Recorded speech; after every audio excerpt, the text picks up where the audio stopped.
Very kind of you to say, and your check is in the mail, Bob. Thank you. Thank you. I think when you have a passion about something, it's possible to communicate that, and I find that I'm the luckiest person in the world because I get to invite students to get the tools to get that for themselves. And I believe that part of the reason I have a passion is because my field is women's history. Women's voices have not been represented. And so I stay awake at night thinking about, the voices that I can't write about, or that, the book can't be 200,000 words, because then no one will. But I think we have a passion for what we do. This is why we're here. And that to communicate that is to say that this is a way to connect with people who felt very differently in the past, but their experiences matter. It's to really go against the silences and to say, we're uncovering these voices. But I also think that history is just great fun. It's so cool. Nerdiness is cool.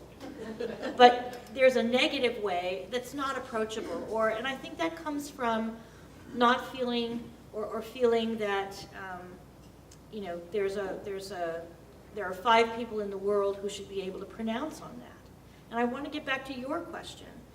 I've worked really hard to be a historian, and I don't discount the work that everyone has done here. It's a lot of work. Does that mean that I don't think that others can be historians? No, I believe that they can. And when they get excited about the detective work that we do and do more and more of that, I think they have even more that they have to say.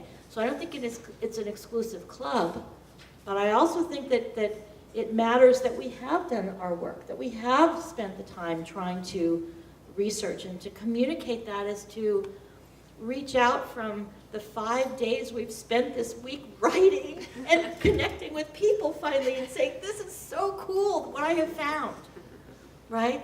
That this today I found this. And so I think that there's just that sense that there's social justice involved in bringing those experiences and those voices to us.